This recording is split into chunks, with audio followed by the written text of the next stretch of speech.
I'll never forget that night. The night I was walking down the hall of our massive lakefront mansion barefoot holding a mug of tea when I stopped dead in my tracks. My husband's voice, calm, cold, floated out from his study. On her birthday, he said almost casually, "I'll hand her the papers. She'll cry.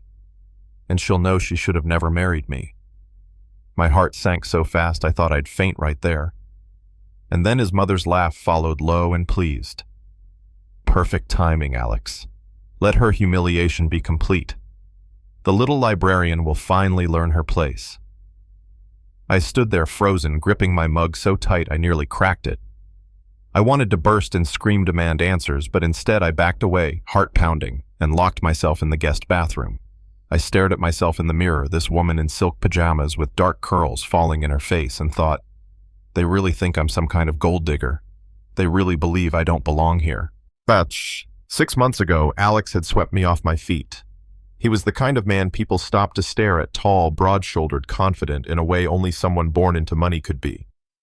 But with me, he was soft, gentle. He'd send me handwritten notes, bring home flowers, just because dance with me in our kitchen at midnight while storms rattled the windows. I'd thought I'd finally found my person. And yet here I was, listening to him plot my destruction with the woman who'd hated me from the second she stepped out of her chauffeur-driven car. From day one, his mother had been a storm in designer heels. Veronica Hall was the type of woman who could freeze a room with a single glance. Her first words to me weren't even words. They were a smile, sharp as glass, followed by a comment that I looked exotic. I'd felt like a bug under a microscope every time she studied me, her disapproval dripping from every syllable. I'd brushed it off. I thought, she just needs time. I'd been wrong. The days after that conversation felt like walking through a war zone. Veronica was everywhere, rearranging furniture, criticizing my cooking, whispering to Alex. It was subtle at first. She'd sigh and mention how tired I looked or ask if I'd ever considered taking etiquette classes. She'd compare me to his ex, a senator's daughter, and laugh about how naturally she fit into their circle. Soon, Alex's warmth started cooling. He wasn't cruel, but his touches became hesitant, his laughter rare. I told myself he was just stressed from work, until the day she accidentally dropped my grandmother's antique china set, the one thing I had left from my mom, and made it sound like I'd been reckless for storing it too high. That night he snapped at me for the first time. "Why would you keep something so fragile up there, Claire? You know how dangerous that is." I bit my tongue, feeling like a stranger in my own home. Weeks passed and Veronica's whispers turned to accusations. One evening, Alex walked into our bedroom holding a photo grainy but clear enough to break me. It showed me in what looked like a passionate embrace, with Mason, the delivery guy I'd helped after his daughter got sick. I'd given him some extra cash for her medicine, a hug, because he was crying in our driveway. And here it was, twisted into proof of an affair. "You think I'm that stupid?" Claire Alex's voice was ice. "You married me for my money and started sleeping around before the ink on the license was dry." I tried to explain, but every word bounced off him like rain on glass. That night, he moved into the guest room, and my world collapsed. I found out I was pregnant 2 days later. I sat on the edge of our massive bathtub, clutching that test with shaking hands, and felt the crushing weight of his contempt. Would he even believe the baby was his? I didn't sleep for days. But when I finally did, I woke up with a strange calm. If they wanted a war, I'd give them one. I started with a lawyer, the kind who didn't flinch at powerful names. She was sharp, blunt, and when she flipped through Alex's business filings, her brows rose. "Sweetheart, he restructured his holdings after you got married. Half of everything is legally yours. We're talking around $40 million. And if we push, you could walk with more." I stared at the stack of papers in shock. Money had never been my goal, but power that I could use. Then came the discovery that sealed my plan. One morning, I'd gone out early to clear my head and wandered into the greenhouse. That's where I saw her. Veronica, the picture of control tangled in the arms of Mateo, the head gardener. Her laughter was breathless, her lipstick smudged. I stood in the shadows, pulled out my phone, and clicked the shutter. By the time Alex told his lawyer to draft the divorce papers, I had a folder labeled birthday gifts.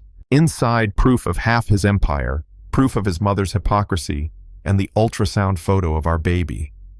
The night of my birthday dinner, the air felt charged like a storm waiting to break. Veronica glided around the dining room like a queen greeting guests with that razor-sharp smile. Alex looked cold, focused. Everyone at that table was there for a show, expecting to watch me get crushed under his heel.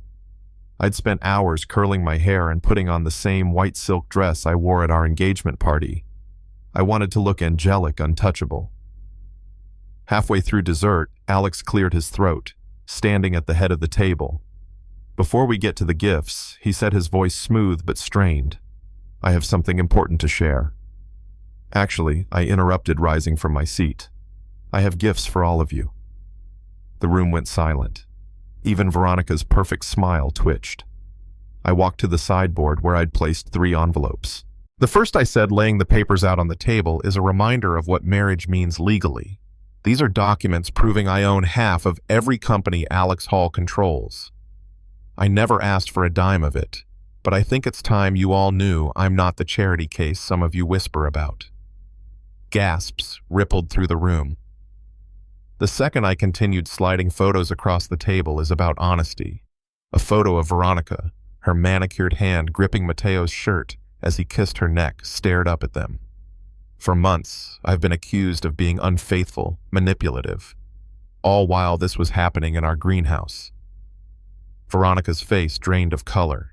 She reached for the photo, voice trembling. "These are fake, doctored. Like the picture of me and Mason," I asked quietly. Alex's head snapped up, eyes wide, as the pieces started clicking into place. "And the third," I said softly, pulling out the ultrasound, "is our baby. 10 weeks. Alive and well, and yes, Alex, yours. We conceived before all of this poison began." The silence was deafening. Then came whispers, gasps, chairs scraping. Veronica tried to speak but choked on her words. Alex's brother muttered, "My God," while his sister glared at their mother like she was a stranger. Alex's hands shook as he picked up the ultrasound photo. His voice cracked. 10 weeks. He looked at me horrified. "Claire, what have I done?" Veronica slammed her fist on the table, desperate to regain control. "She's manipulating you, Alex. Can't you see? She's been playing us all along." "Sit down!" Alex roared, his voice breaking for the first time in months. "You poisoned me against my wife, and I let you. You made me doubt her. Doubt everything." The mask she'd worn her entire life shattered. She stumbled back, clutching her chest, and before anyone could react, she collapsed. Chaos erupted, calls for an ambulance, people rushing to help her. I stood frozen, not out of cruelty, but out of exhaustion. I'd been fighting for months just to be heard. Watching her crumble didn't bring me joy. It just confirmed what I already knew. Veronica survived. She spent weeks in the hospital, and during that time, Alex begged me for forgiveness. He sat by my side every night, holding my hand, whispering apologies, asking if we could rebuild. And I told him the truth. Trust isn't a switch you flip back on. It's something you rebuild brick by brick if both people are willing to bleed for it. We started therapy. He cut his mother off when she refused counseling, and when our daughter Grace was born, he told her she could only see her granddaughter if she took real accountability. She chose her pride instead. 2 years later, I stood barefoot in that same garden where everything fell apart, watching Grace chase butterflies, and Alex slipped his arms around me. He whispered forever, and 3 days more, and I believed him. Not because the past disappeared, but because we'd faced it head on and survived. Some people said I should have left, taken the money, and run. Others called me cold for setting boundaries with his mother. But I know this love without trust is a prison.